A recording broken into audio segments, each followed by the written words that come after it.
Así regresamos a tu programa Lo que más importa. Nuevamente con ustedes, el señor Pablo Telechea.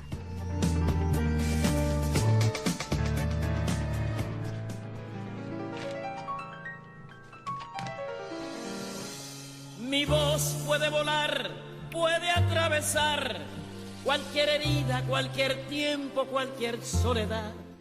Amigos, seguimos en sintonía aquí, 1490 AM, Positiva Radio 1490, y en Radio Miami Color también nos sintonizan. Un fuerte abrazo a la zona este de los Estados Unidos, que cada sábado están con nosotros. Bueno, acabamos de tener una llamada desde Toronto, Canadá, una señora mexicana, Vivi, que nos llamó, y muchas gracias por eso.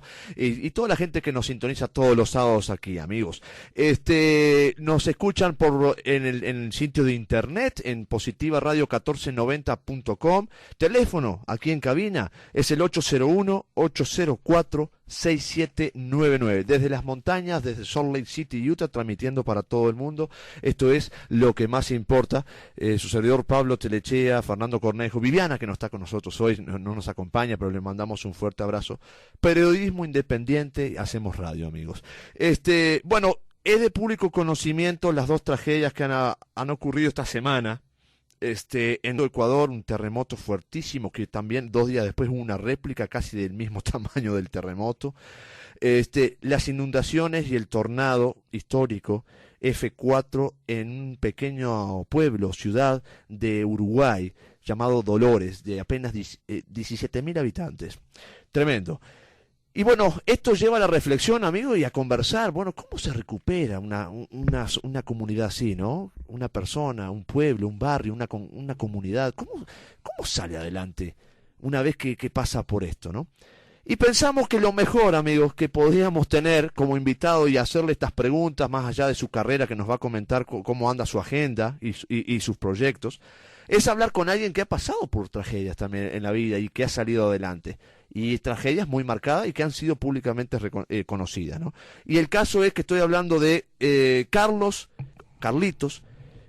Páez, sobreviviente de la tragedia de los Andes, aquel año 1972, octubre del 72, que tenía 18 años, de hecho el más joven de ese grupo de jóvenes miembros de un equipo de rugby que viajaban de Uruguay, Montevideo, hasta Chile para jugar unos partidos de rugby.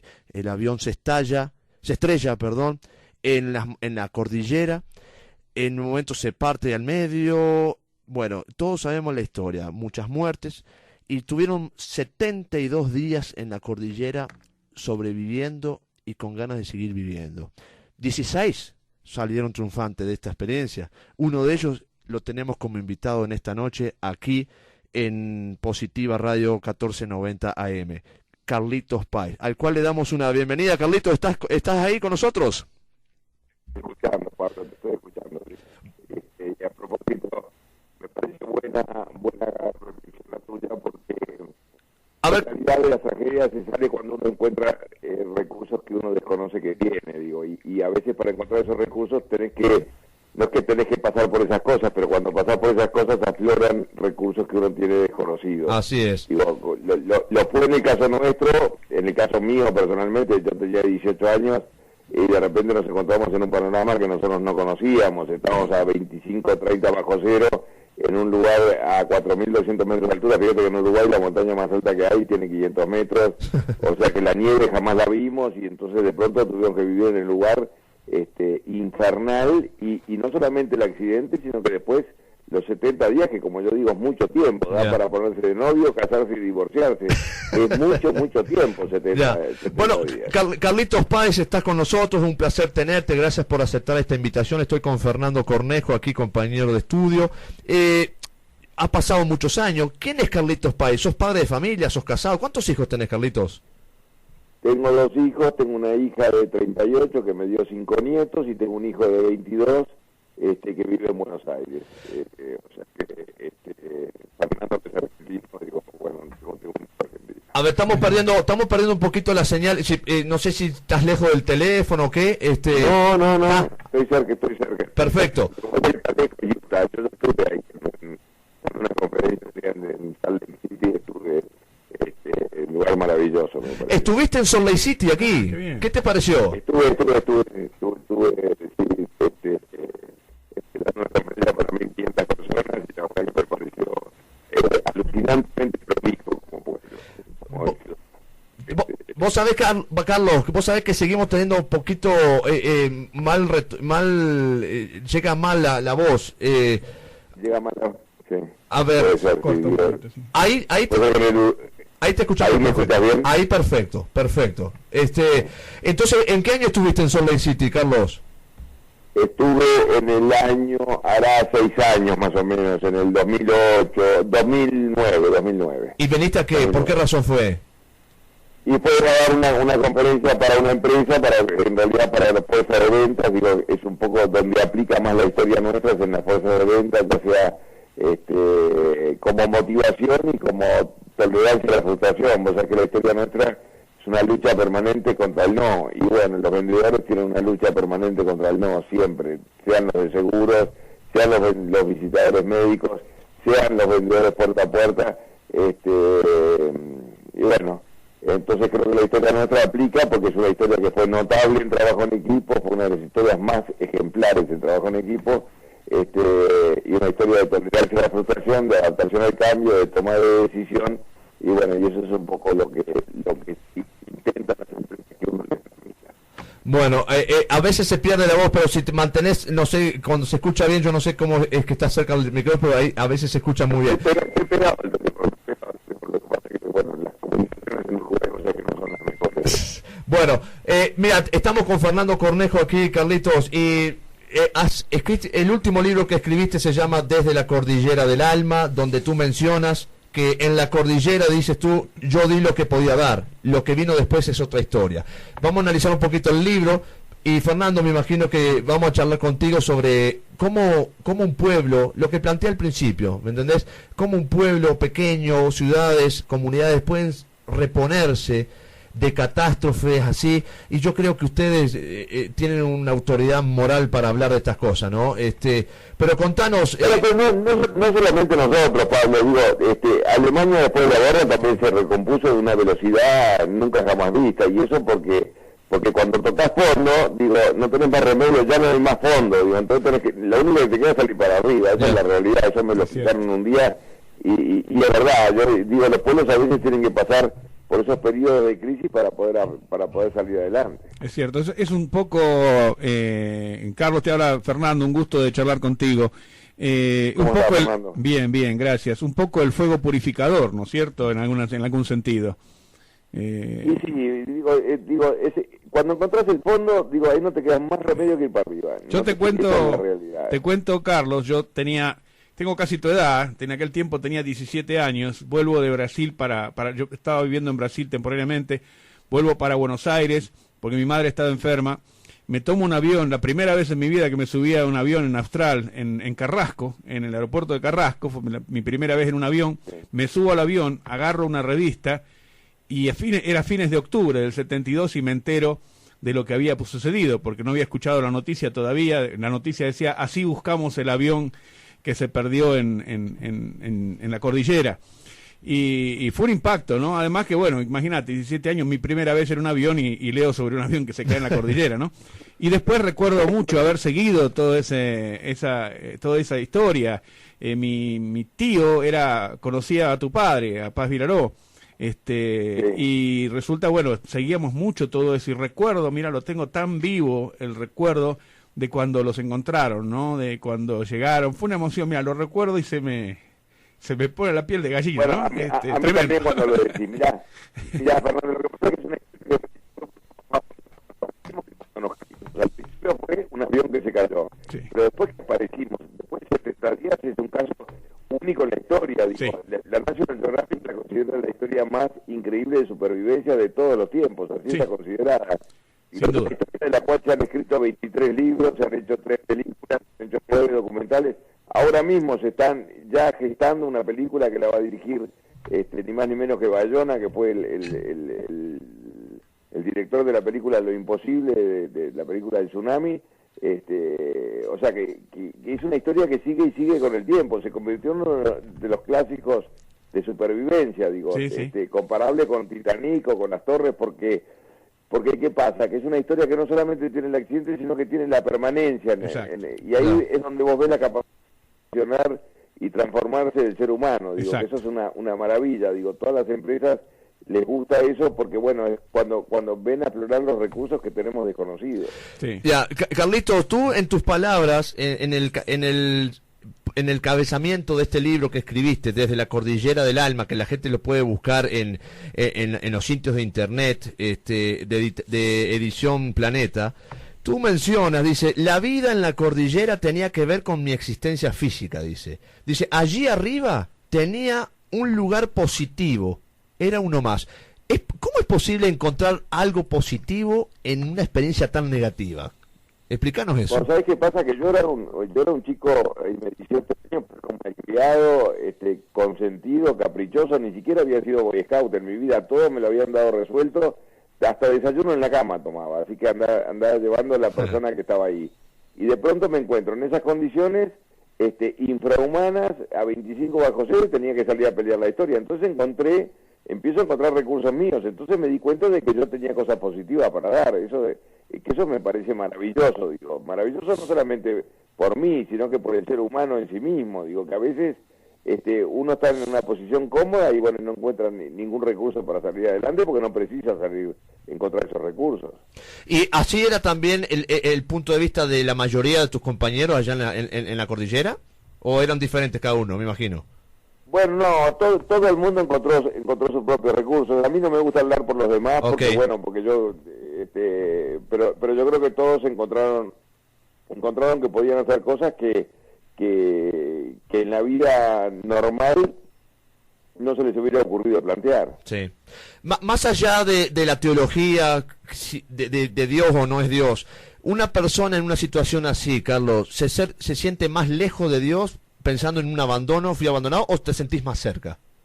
No, te sentís más cerca, pero también es cierto de que Dios no resolvió la historia, Dios nos dio las herramientas para resolverla. Wow. Mucha gente habla del milagro de los Andes, y yo creo que el milagro es el hombre como está hecho capaz de poder adaptarse a estas circunstancias, porque hubiera sido milagro si hubiéramos aparecido los 45 vivos después de 70 días. Claro. Pero no fue así, digo, pero evidentemente que solamente rezando no alcanza, digo, hay que poner acción también. Pues nosotros mirá que rezamos bastante, pero si no, nosotros seguíamos ahí en los Andes. Lo más... creo que es una Dios nos da las herramientas para poder salir adelante, y eso es lo que nosotros agarramos. A mí me encantaba el titular de la prensa chilena, el diario del Mercurio, cuando aparecimos, que decía, sí, Dios era el copiloto, porque era parte de la historia, pero no fue toda la historia. Claro. Ahora, una de las cosas, me imagino, más tremendas es, bueno, recuerdo 12 personas de 45, ¿verdad? Tenía 45 personas en el avión, 12 mueren en el impacto. Quiere decir que la mayoría murió después del impacto. Ustedes, después del impacto, ¿todos pudieron reunirse? ¿Hubo algunos que quedaron aislados y luego fallecieron aislados? ¿O todos pudieron reunirse? Lo que pasa es que en realidad es muy difícil decir que murieron 12 en el impacto, porque murieron 12 en el impacto y en los días sucesivos murieron varios que estaban heridos. Okay. O sea que no se puede decir, mirá, en el impacto murieron tantos, porque bueno, por el impacto murieron, al final nosotros quedamos 27 vivos de los de los 45, o sea que habían 18 que murieron entre el impacto y los días sucesivos. Y después viene una avalancha que murieron 8 más, y después murieron 3 más en el correr de los días. Ya. Yo tengo 2 preguntas, Carlos, que van en relación a toda esta experiencia. Primero, yo te acabo de mencionar, y lo acabas de decir muy bien, el milagro no fue milagro porque tuvimos que hacer nosotros las cosas. Lo relaciono con un pueblo que sufre un tornado como es el pueblo nuestro de Dolores, Uruguay, o México, o Ecuador, o los tsunamis. Muchas veces nos descansamos en que el gobierno nos solucione las cosas, o el gobierno de turno, sea cual sea. Esto se puede aplicar a que uno tiene que salir adelante sí o sí. Nosotros, bueno, yo escribí un libro que se llama, mi primer libro después del día 10, porque el día 10 nosotros recibimos una noticia que no nos buscaban más. Y esa fue la peor noticia que nosotros recibimos, pero también fue la mejor noticia, porque ese día nosotros dejamos de esperar para interesante. empezar a nuestro propio recurso para salir adelante. Claro, ¿A qué día del accidente ustedes se enteraron que el gobierno, dijiste 10 días, recién a los 10 días ya se enteraron que no lo estaban buscando? A los 10 días, exactamente. Sí. ¿Qué pensaste vos con 18 años? Eras el menor.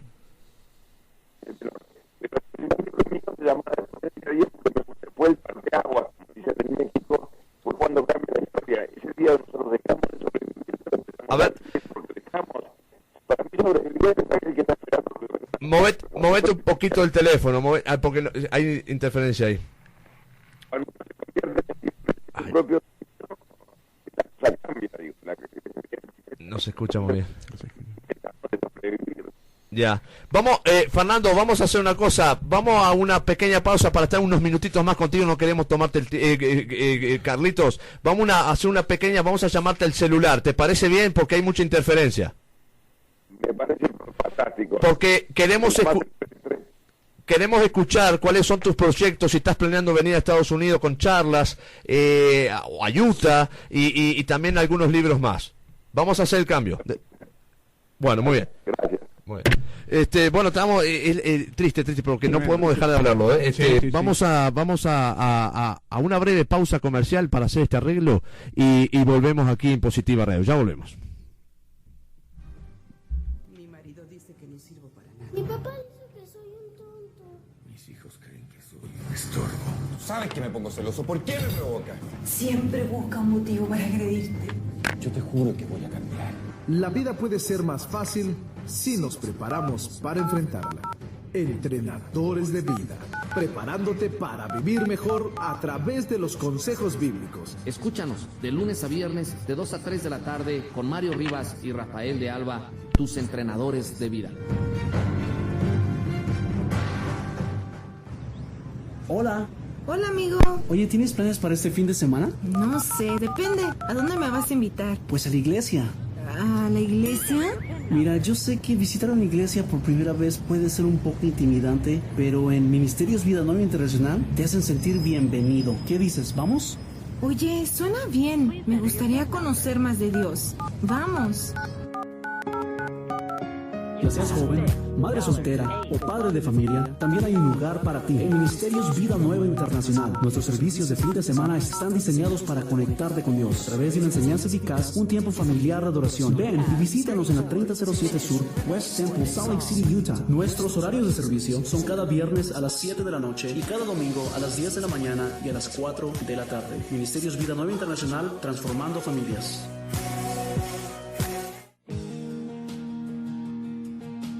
Dale, vamos.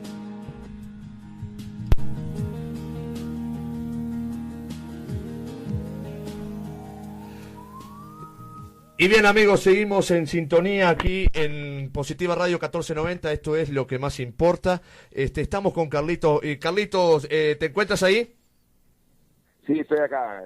Me encanta el nombre de ustedes, en Positiva. Digo, me parece buenísimo, porque creo que la historia nuestra hay que verla del lado positivo, porque seguro, ya para negativo ya es la historia misma. Bueno, yo te planteaba eso y yo sé que diste una excelente respuesta de que la gente tiene que a veces nos llega esa noticia que nadie más puede hacer algo por vos, que vos tenés que hacerlo. Exactamente, era un poco aquello que decía Kennedy, ¿te acordás? No preguntes lo que el país puede hacer por vos, pregúntate lo que tú puedes hacer por el país. Clarito. Un poco, ver los recursos que vos mismo tenés. Y en cuanto al post tragedia, hubo mucha gente que condenó el acto de ustedes de comer carne humana. ¿Cómo uno enfrenta, Carlos, la acusación, que te señalen con el dedo? Pero sabes que no fue tan así. Digo, siempre hay alguna opinión contraria o alguna, pero en realidad, si te pones a pensar, Pablo, no había otra manera. Digo, yo me he dado conferencias en el mundo entero, en África, en Asia, en América, en Europa. Lo único que encontré referente a ese tema fue absolutamente una comprensión total, digo, sí, sobre el asunto. Es una historia, mirá, esta historia es una historia extraordinaria protagonizada por gente común. Esa es la verdad. Yeah, y cualquiera hubiera hecho exactamente lo mismo que hicimos nosotros, porque cualquiera que tenga ganas de vivir y que tenga ganas de volver a su familia. Yo no peleaba por Hollywood, no peleaba por libros, no peleaba por fama, no peleaba para que vos me llames desde Salt Lake City acá 43 años después. Yo peleaba para volver con mi mamá, con mi papá y con mi perro. Esa era la lucha, porque cuando pasan esas cosas se repotencian las pequeñas grandes cosas que son las que le dan el verdadero sentido a la vida. Sí. Y para que ello pase, hubo que tomar decisiones. Sí. Como esta, que es una decisión que no la puedes ver a la ligera, porque hubo un proceso de 10 días de no comer absolutamente nada, de 10 días de saber de que no te buscan más, y que bueno, y que si vos querés vivir, tenés que tomar esas decisiones. Yeah. Lógico. Fíjate, Carlos, que hoy lo que mencionaba Pablo, hoy en día tanto que se habla y se predica y se evangeliza en cuanto a donar órganos. Y esto no es ni más ni menos que lo mismo. O sea, yo me muero y mi cuerpo sirve para que alguien siga viviendo. Es así, pero así de simple. Mirá cómo yo lo veo esto. A mí muchas veces me preguntan después de las conferencias, me dicen que hay algo que yo cambiaría de la historia. Sí. Yo digo, lo único que cambiaría es que no hubiera esperado 10 días para tomar esa decisión. Seguro. Seguro. Antes. Absolutamente. Porque esos 10 días no fueron buena cosa para algunos, ¿viste? Porque 10 días que de desnutrición y 10 días de todo fueron era importante para seguir adelante. Ya. Entonces, porque no es el gran tema. Yo voy a las grandes empresas a dar conferencias, las grandes empresas. Estoy hablando de las mega empresas, desde McDonald's hasta la Ford, y de la Ford a la Mercedes, y de los bancos y Citibank y lo que sea.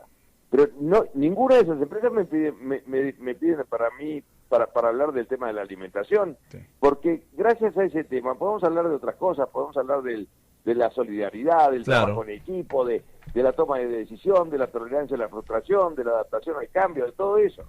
Exacto. De los tabúes, de los estereotipos que a veces tenemos. De todo, es una historia maravillosa del ser humano que tiene todo lo que se te ocurra, desde las cosas más lindas a las cosas más miserables. Y eso es... Continúa. No, que eso es un abanico en una historia que tiene todo, lo que tiene que tener una historia. De hecho, se sigue hablando de esta historia como si hubiera pasado ayer. Fíjate que han pasado 43 años y es una historia que sigue vigente totalmente. Pero que la gente se identifica con esta historia y con lo que ustedes lograron, que mostraron un ejemplo de esperanza de que las cosas se pueden salir adelante cuando hay desafíos. Pero por supuesto, porque es una historia, es una historia de gente que no estaba entrenada. Porque vos me decís, un tipo que escala el Everest. Bueno, ese tipo es muy loable lo que hace, de escalar el Everest, de entrenarse, todo eso. Es un tipo que lleva todo su equipo para seguir adelante y todo eso. Nosotros estábamos sin nada, absolutamente nada. Y tuvimos que salir adelante en esta historia espeluznante, porque esa es la realidad. Ya. Pero ¿pensás, Carlos, que en algo de la educación que ustedes tenían, el estilo de vida que llevaban, la clase, el estilo de clase social que tenían, pudo haber marcado una diferencia? Por ejemplo, si va una persona que tal vez no está bien alimentada, tal vez que no tenga... No, yo no creo que vaya por ahí. Creo que sí. No, creo que sí. Puede ser que si hubiera sido un avión de línea donde no se conocían entre sí, hubiera sido catastrófico. Un caos. Creo que el hecho de tener la misma educación, los mismos objetivos, la misma edad, los mismos colegios, más o menos nos conocíamos, creo que eso marca un rumbo y un objetivo más claro. Si vos sos un avión de línea un avión de línea que cada cual piensa diferente, con diferentes religiones, con diferentes objetivos y todo eso, hubiera sido caótico, me parece. Carlos, ¿qué importancia le das o cuánto, digamos, le asignás de importancia a que emerja un líder? ¿Qué importancia tiene un Parrado, por ejemplo, en esa circunstancia? Bueno, ¿sabes qué pasa? Que curiosamente Parrado no fue un líder. Parrado fue un gran ejecutor de las cosas. Hubieron otros líderes, hubieron diferentes líderes en diferentes cosas. No es el chico de la película como lo pinta mismo la película Dive, que lo ponen a Parrado como el líder de la historia. Parrado fue un gran ejecutor, pero un gran ejecutor. Él se fijó un objetivo y allá fue, pero hubo un liderazgo también cambiante, hubieron líderes para algunas cosas, los Strauch ejercieron su liderazgo, Canessa también, o sea, se fueron marcando distintos líderes a lo largo de la historia, y también había un grupo como yo digo, que les digo en mi libro, de jubilados, de gente, gente que no aportaba, pero que bueno, que había que luchar para que ellos no se murieran. Va entonces a mi segunda pregunta, porque me encanta lo que me dijiste. En esa circunstancia, y me imagino que habrás hablado de esto en las grandes empresas, ¿qué importancia tiene el liderismo dinámico? Es decir, que en esta circunstancia aparece un líder, en esta aparece otro líder, en esta aparece un líder, en esta aparece un ejecutor. ¿Cómo describís ese dinamismo en el liderazgo?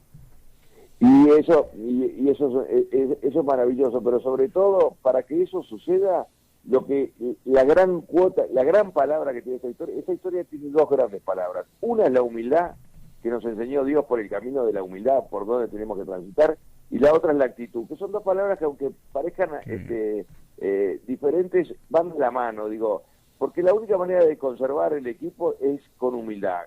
Los equipos se rompen cuando empieza la arrogancia, cuando uno empieza a buscar sus logros personales. Entonces creo que la humildad fue notable. Yo me acuerdo una vez, una conferencia muy importante para Procter & Gamble en Puerto Rico. Estaban hablando de trabajo en equipo y todo eso, y yo hablaba al final de todo y le digo, pues ustedes debieron haber hecho una convención de humildad, porque es la única manera de mantener un equipo. Extraordinario. Mira, Carlitos, un punto más para después pasar a tu último libro, y que nos expliques por qué ese libro, por qué se llama Desde la Cordillera del Alma. El tema del equipo, ¿cómo relacionamos el trabajo en equipo en un tornado donde un pueblo queda deshecho, un terremoto destruye un pueblo? ¿Cómo podemos trabajar en equipo cuando la ayuda no llega, cuando el gobierno no aparece, cuando la emergencia o ayuda emergente no llega y tenés que hacerlo vos? ¿Cómo puedes trabajar en equipo? Que hay un caos social, gente que aprovecha y que roba las casas. ¿Cómo puedes trabajar en equipo? Bueno, pero siempre, mira, no me gusta comparar con otras historias, pero digo, pero por ejemplo, está el caso de la historia de los mineros. Los mineros, que es una historia que la prensa del mundo se empecinó en comparar con la nuestra, porque bueno, algunas cosas parecidas tiene. Las dos historias fueron en Chile, las dos historias duraron 70 días, los mineros aparecieron el 13 de octubre, que fue el día que nosotros nos caímos. Wow. Pero ¿qué pasó con los mineros? Los mineros están todos peleados entre sí, la historia es una historia que en cambio nuestra historia es una historia de liderazgo total, sigue siendo la historia líder de la humanidad, porque si bien tenemos una interna entre nosotros, pero mantenemos la unidad frente a todo, frente a las películas. Fíjate que las grandes películas, los grandes estudios, las grandes editoriales, todas tienen que ver, sea Discovery Channel, sea National Geographic, sean las grandes marcas, tienen que ver con esta historia, digo, porque es una historia vuelta otra vez, es una historia extraordinaria protagonizada por gente común. Sí. Ese es el gran titular. Buen punto ese, buen punto. Y desde la Cordillera del Alma, ¿qué tenés en este libro que la gente pueda, para que lo compre, lo pueden conseguir yo estuve buscando hoy en eBay, en Mercado Libre de Uruguay, sale, Amazon no está todavía, lo busqué, pero sale alrededor de 500 pesos uruguayos, que son $15. Baratísimo, lo pueden conseguir. ¿Qué hay en este libro? ¿Por qué? Porque habla después de la cordillera. Pero claro, habla de la cordillera y habla del después de la cordillera, porque bueno, en realidad es una historia también de un tipo común, como soy yo, digo, lo que pasa es que me tentó Planeta, quería publicar mi historia, porque bueno, de alguna manera yo también soy un tipo bastante conocido, soy hijo de un pintor famosísimo, como era mi padre, que murió hace 2 años, y bueno, y a veces a uno le tocan vivir cosas, cordilleras diferentes a lo largo de su vida, y bueno, es un poco compartirla, digo. Es más, hasta mismo ser el hijo de un famoso no es tarea fácil, digo, porque siempre ya tenés ese estigma de ser el hijo de un famoso, ¿viste? Sí. Hasta que vos te encontrás contigo mismo y encontrás un camino propio. Bueno, de todo eso es un poco lo que yo hablo en el libro. Muy bien. Muy bien. ¿Y cuáles son tu próximo calendario? ¿Hay planes de venir a Estados Unidos otra vez? Yo sé que estuviste en México el mes pasado, en marzo. No, en México estuve, la semana pasada fui 2 veces. Fui a México, volví a Chile, de ahí me fui a México. Mirá, a mí me fascina compartir esta historia con es una conferencia que yo no la doy en inglés, no me gusta, porque creo que no podés sentir en inglés, yo puedo sentir en mi idioma, y me encanta compartirla con los latinos en todos lados, y bueno, y es lo que hago, y me encantaría poder volver a Utah, que me la pasé fantásticamente bien, compartiendo con los latinos ahí, y bueno, y a todos los lugares de los Estados Unidos, digo, en general, yo voy muchísimo a México. México me agarró como... México adora en la historia de los Andes porque hubo una película mexicana en el año 74 que se llamaba Los sobrevivientes de los Andes, y ellos la consideran como una historia casi propia. Qué y increíble. bueno, pero México es mi lugar, pero me encantaría poder abrirme dentro de los latinos que están en los Estados Muy bien. Unidos. Me fascinaría. ¿Tenés un sitio web que la gente pueda ir contigo? Sí, carlitospaez.com, es así de simple. Así de simple. www.carlitospaez.com. Paez con Z, correcto. Paez con Z. Paez Muy con bien. Z, sí.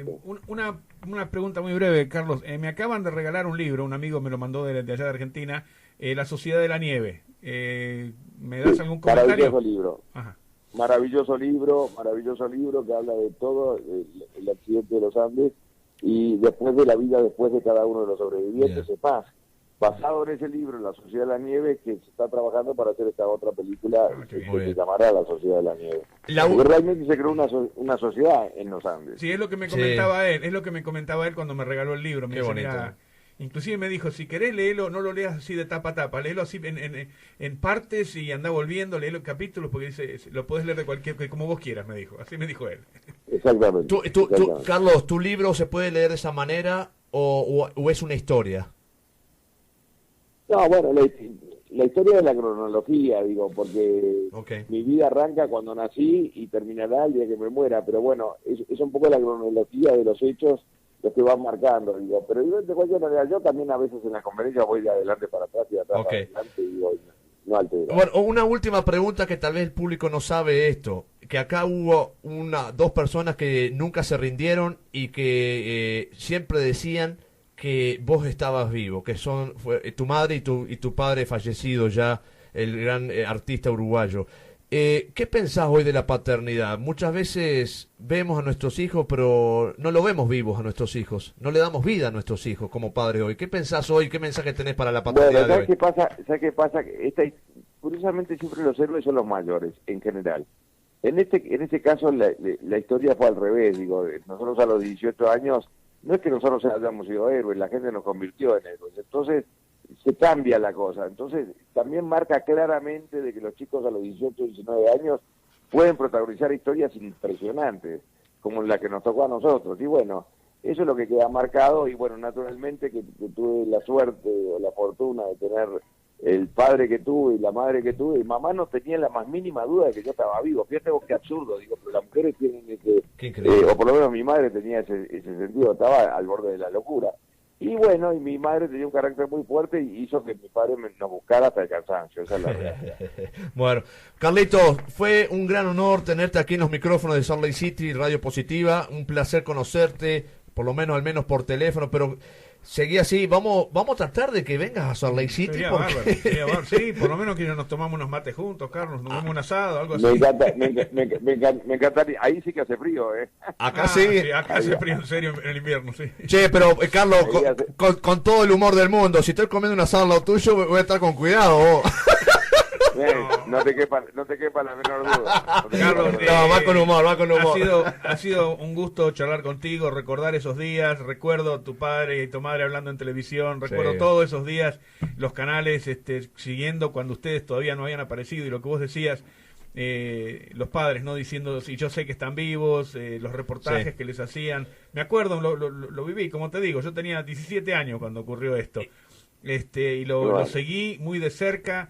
Y charlar contigo ahora para mí es un como dice Serrat, de vez en cuando la vida nos besa en la boca, y para mí eso es charlar contigo hoy, es recordar todo eso y lo que nos dio la enseñanza de esperanza y de aguantársela y de tratar de tirar para adelante, y que mientras estás vivo vale la pena seguir peleando. Es verdad, mirá, gracias Fernando, gracias Pablo, digo, y me encanta cerrar este reportaje con una frase de San Francisco de Asís que me parece maravillosa, que dice: empieza por hacer lo necesario, luego lo que es posible, y terminarás haciendo lo imposible. Es una frase que aplica a nuestra historia, pero aplica a todos los proyectos de la gente. Empezar por el principio, haciendo lo necesario, luego lo que es posible, y terminás haciendo lo imposible. En nuestro caso, reapareciendo después de 70 largos días con sus noches, en esta historia increíble de lucha contra la adversidad. Pero vos hiciste lo necesario primero, que fue creer en vos, encontrarte y ahí sí, paso a paso. Carlitos. Y bueno, claro, pero tenés que cumplir con todos los pasos. Exacto, sí. Hacer lo necesario, luego lo que es posible y terminamos el resultado por lo imposible. Un gran abrazo desde Salt Lake City, Utah, Estados Unidos, Carlos. Que pases buena noche y muchas gracias por esta entrevista que nos cediste. Un abrazo, Carlos. Pablo, Fernando, un abrazo grande. Un placer. Un placer.